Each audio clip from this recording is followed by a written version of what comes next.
তো গত পর্বে দেখানো হয়েছে কিভাবে আপনার স্ক্রিনে আপনার ব্যানারটি সঠিকভাবে ইমপ্লিমেন্টেশন করবেন যাতে করে অ্যাড লিমিটে যে কোনো সমস্যা না থাকে। তো যারা এখনও এই ভিডিওটি দেখেননি, আই বাটনে লিঙ্ক দেওয়া থাকবে এবং ডিসক্রিপশন লিঙ্ক দেওয়া থাকবে, ওখান থেকে দেখে আসবেন।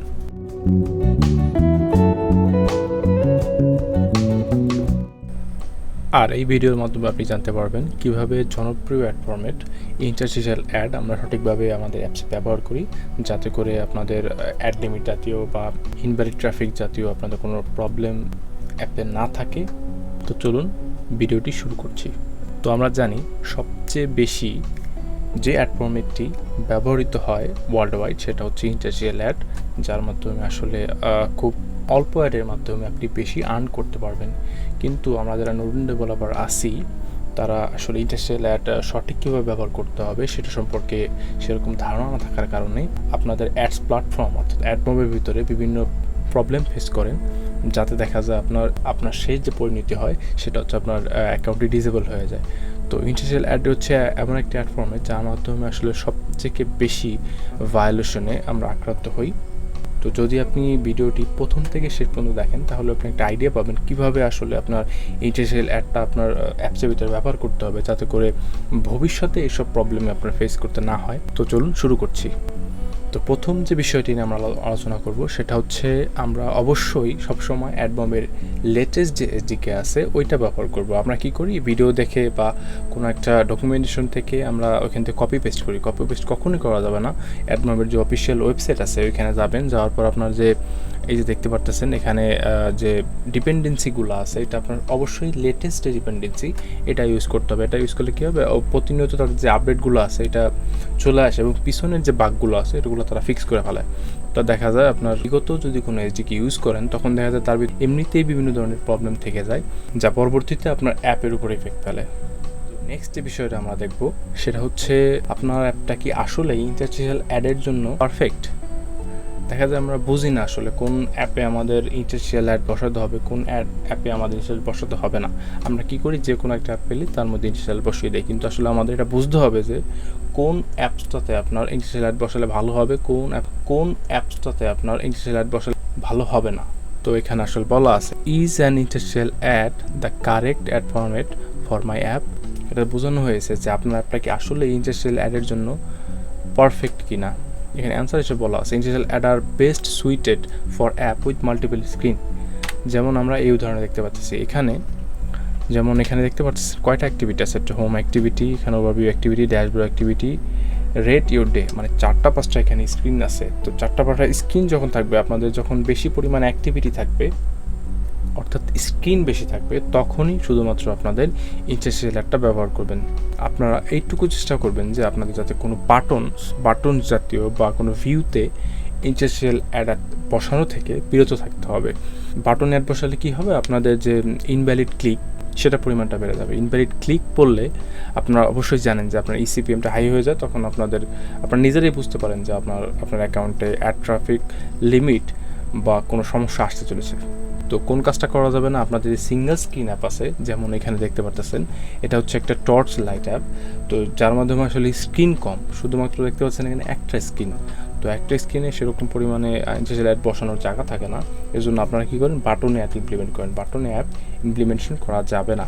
তার মানে আমরা বুঝতে পারলাম যে অ্যাপে মাল্টিপল স্ক্রিন রয়েছে সেসব অ্যাপে আপনার ইন্টারস্টিশিয়াল অ্যাডের জন্য সর্বোচ্চ উপযুক্ত, এবং যেসব অ্যাপে মাত্র সিঙ্গেল অ্যাপ স্ক্রিন থাকে সেখানে অবশ্যই ইন্টারস্টিশিয়াল অ্যাড ব্যবহার করা যাবে না। সেখানে আপনি অন্য অ্যাড ফরম্যাট ব্যবহার করেন, ব্যানার অ্যাড ব্যবহার করেন, অথবা আপনি নেটিভ ইউজ করতে পারেন। তো দেখা যাবে এক্ষেত্রে আপনার যে ভায়োলেশনগুলো এটা কম পাবেন। তো এক্ষেত্রে দেখা যাবে আপনার অ্যাপসের ভায়োলেশন এগুলো থাকবে না।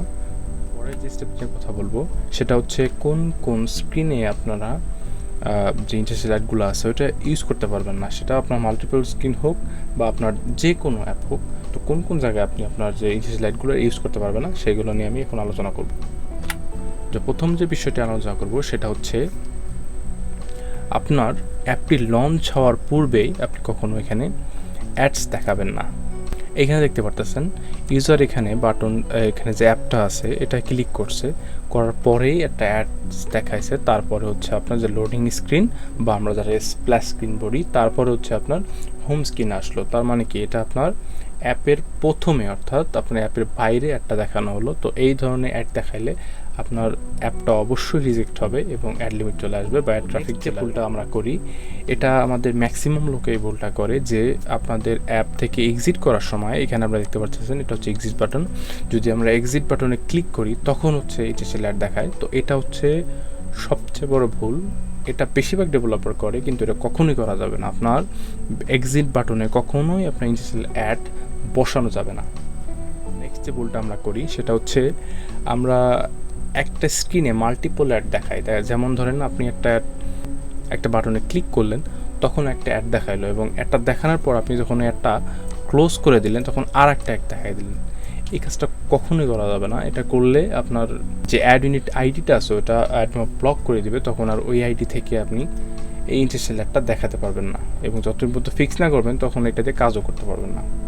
নেক্সট যে বিষয়টা হচ্ছে সেটা হচ্ছে আমরা প্রতিটা অ্যাকশনে একটা করে অ্যাড দেখাই।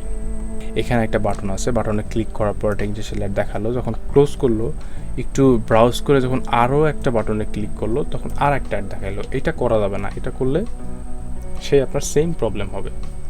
এক্ষেত্রে আপনি একটা কাজ করতে পারেন যে দেখা যায় আপনি একটা কাউন্টার সেট করতে পারেন যে আমার 4-5টা ক্লিকের পরে একটা অ্যাড দেখাবে বা নির্দিষ্ট কিছু টাইমের পর একটা অ্যাড দেখাবে। তো আমি প্রেফার করবো যে আপনার ক্লিকের উপরে হচ্ছে ইন্টারস্টিশাল অ্যাডটা দেখান।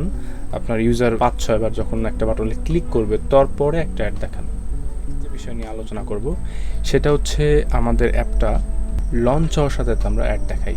তো আমরা কি করি, আমাদের অ্যাপটা যখন ইউজার ক্লিক করে তখন আমাদের হোম স্ক্রিনটা চলে আসে এবং তারপর হঠাৎ করে পপ আপের মাধ্যমে একটা ইন্টারস্টিশাল অ্যাড শো করে। এটার কারণ হচ্ছে আমরা অনেকেই ব্যবহার করি রুট যে মানে আপনার অন ক্রিয়েট বান্ডেল যেটা আছে তার ভিতরে আমরা ডাইরেক্ট ইন্টারস্টিশাল অ্যাডটা শো করিয়ে দেই। তো এই ক্ষেত্রে এই প্রবলেমগুলো হয়। কখনোই অ্যাডমবের পলিসি হচ্ছে কখনোই ইউজারকে সারপ্রাইজ করা যাবে না ইন্টারস্টিশালের মাধ্যমে। তাহলে 100% আপনার অ্যাড লিমিট তো আসবেই, সাথে কিছুদিন পর আপনার যে অ্যাডমব অ্যাকাউন্টটা আছে ওরা সাসপেন্ডও করে দিতে পারে। তো নেক্সট যে বিষয়টা আলোচনা করব সেটা অনেকটা একই রকম, তবে একটু ডিফারেন্সিয়েশন আছে। বিষয়টা হচ্ছে আপনি আপনার হোম স্ক্রিনে, এই যে দেখতে পাচ্ছেন হোম স্ক্রিনে যখন কোনো বাটনে ক্লিক করবে, যে আমরা যখন অন্য স্ক্রিনে নিয়ে যাব তখন আসলে ওই স্ক্রিনে কিছু একটা ঝলক দেখতে পাই এবং তারপরে পপ আপের মাধ্যমে আপনার ইনিশিয়াল একটা শো করে। এটা হচ্ছে 90% লোক এই ভুলটা করে। এই ভুলটার কারণেই শুধুমাত্র তাদের অ্যাড লিমিটটা দেখা যায় 1 থেকে 1.5 মাস, 2 মাস, 3 মাস, 4-5 মাসও চলে গেছে, আমি এমন শুনতে পারছি। তো এই ভুলটা সবাই করে। তো আমি এই বিষয়টা আপনাকে কোডের মাধ্যমে বোঝাচ্ছি, তাহলে আপনার ব্যাপারটা সঠিকভাবে বুঝতে পারবেন। এই ভুলটা আমরা সবাই করি। তো আপনারা দেখতে পারতেছেন এটা হচ্ছে অ্যাডসে যে রুলটা আছে, রুলস তো ওয়েবসাইটে যেভাবে দেওয়া আছে আমরা সেভাবেই এখানে একটা নিয়েছি। তো সেটা হচ্ছে if interstitial not equal to null, তার মানে একটা লোড হয়েছে এবং এখানে বলা হয়েছে শো করার জন্য। জাবার লাইন হচ্ছে একটার পর নিচের থেকে এক্সিকিউট হয়। তো আপনার কথা ছিল যে আগে তো একটা লোড হওয়ার কথা ছিল, কিন্তু আগে আমাদের যে ইনটেন্টের কাজ সেটা কেন দেখাচ্ছে অ্যাড। দেখেন যে আসলে অ্যাডটা লোড হতে কিন্তু টাইম লাগে, আপনার কিছু মিলি সেকেন্ড টাইম লাগে, কিন্তু ততক্ষণে এইটার কাজ শেষ হওয়ার পর এটাই চলে যায়। এবং এখানে ইনটেন্ট তো খুব ফাস্ট, ইনটেন্টটা আপনার অন্য স্ক্রিন দেখানোর পরে কী করে, সারপ্রাইজের মাধ্যমে আপনাদের ইন্টারস্টিশাল অ্যাডটা শো করে। তো এই প্রবলেমের কারণেই আপনাদের বেশিরভাগ লোকের আসলে এই অ্যাড লিমিটটা ভুগতে হয়। তো আমি দেখাবো কিভাবে আপনি ট্রিকি ওয়ের মাধ্যমে এই প্রবলেমটা সলিউশন করবেন, সেটা আমি একটু পরে আমাদের ভিডিও শেষে বলবো। কিভাবে আপনি শেয়ারটা যদি সেট করেন তাহলে আপনার জন্য উপযুক্ত এবং ভবিষ্যতে কোনো প্রবলেম ফেস করতে হবে না। তার মধ্যে যে বেস্ট ওয়েটা আছে সেটা হচ্ছে আপনার বাটনে যখন বা কোনো স্ক্রিনে বা কোনো ভিউতে যখন ইউজার ক্লিক করবে তখন হচ্ছে সাথে সাথে বা একটু টাইম নিয়ে কিন্তু ইনিশিয়াল একটা শো করবে। যখন ইনিশিয়ালটা ক্লোজ করবে তখন হচ্ছে আপনার যে নেক্সট কাজটা আছে সেটা সম্পূর্ণ হবে। বা যদি আপনার একটা লোড না হয়ে থাকে তাহলে ডাইরেক্ট এই স্ক্রিন থেকে এই স্ক্রিনে চলে যাবে। আমি আবারটা বুঝিয়ে বলছি ব্যাপারটা। সেটা হচ্ছে আপনার যদি ইউজার কোনো বাটনে ক্লিক করে তখন একটা অ্যাড শো করবে, যদি লোড হয়ে থাকে তাহলে ইন্টারস্টিশাল একটা শো করবে, এবং যখন ইউজার এখানে ক্লোজ বাটনে ক্লিক করবে তখন হচ্ছে আপনাদের যে নেক্সট অ্যাক্টিভিটি এটা চলে যাবে। আপনার যে সেকেন্ড অ্যাক্টিভিটি আছে এটা কিন্তু দেখাই যাবে না মোটামুটি। সেটা কিভাবে করতে হবে সেটা আমি আপনাদের এখন দেখাচ্ছি। আপনারা দেখতে পাচ্ছেন best way to set interstitial ad. তো সেটা হচ্ছে এখানে দেখতে পাচ্ছেন if interstitial not equal to null, মানে ইন্টারস্টিশালটা যদি নাল না হয়ে থাকে তাহলে এটাকে অ্যাডটা শো করে দেবে। শো করে দেওয়ার পর কি হবে, ইউজার যখন অ্যাডটা পুরোপুরি দেখবে এবং এখানে দেখার পরেই তো অবশ্যই আপনার কোর্স বাটনটা আসবে। তো যখন অ্যাডটা দেখা হয়ে যাবে সম্পূর্ণ, তখন এই দেখতেছেন এই ওভাররাইড মেথডটা কল হবে এবং এখানে লেখা আছে ad dismissed full screen content. যখন ইউজার একটা ডিসমিস করবে তখন হচ্ছে আপনার ইন্টারনেট কাজটা হবে। তো এখানে দেখা যায় আপনার আগেই কিন্তু আপনার ইন্টারনেটের কোনো কিছু রান হবে না। যখন ইউজার দেখতে পাচ্ছেন যে যখন একটা ডিসমিস করবে, ওখান থেকে ক্রস বাটন যেটা আছে ওটা ক্লিক করবে, তখনই হচ্ছে ইন্টারনেটটা শো করবে। এবং আর এলসের ভিতর দেওয়া আছে ইফের উল্টা হচ্ছে এলস করে। তো দেখা যায় যদি আপনার অ্যাডটা লোড না হয়ে থাকে, এখানে তো লোড হয়ে গেছে, হওয়ার পর এই কাজটা হওয়া শেষ। যদি আপনার একটা লোড না হয়ে থাকে তাহলে কি করবে, এলসে চলে যাবে এবং এখানে ইন্টেন্ট বা নেক্সট অ্যাক্টিভিটিতে চলে যাবে। আপনাদের ইউজার সারপ্রাইজ হবে না, এতে দেখা যাবে আপনাদের যে অ্যাডমব আছে ওইটা সিকিউরড হয়ে যাবে এবং আপনাদের ভবিষ্যতে কোনো এই অ্যাপস নিয়ে প্রবলেম পড়তে হবে না। তো নেক্সট ভিডিওতে আপনাদের খুবই গুরুত্বপূর্ণ হতে যাচ্ছে। আমি নেক্সট ভিডিওতে দেখাবো কীভাবে আপনি কিছু অ্যাডমবের সেটিংসের মাধ্যমে আরও সুন্দর করে আপনার অ্যাড নেটওয়ার্কটা আপনি ইউজ করতে পারবেন, যাতে করে ভবিষ্যতে আপনাদের কোনো এরকম প্রবলেম ফেস করতে না হয়, যেমন অ্যাড ট্রাফিক লিমিট বা আপনাদের ইনভ্যালিড ক্লিক বা অ্যাড ইউনিট ব্লক এরকম প্রবলেম পড়তে হবে না। তো আশা করছি আপনাদের ভিডিওটি ভালো লেগেছে। অবশ্যই ভালো লাগলে লাইক দিয়ে দিবেন এবং সাথে সাবস্ক্রাইব তো মাস্ট। ধন্যবাদ।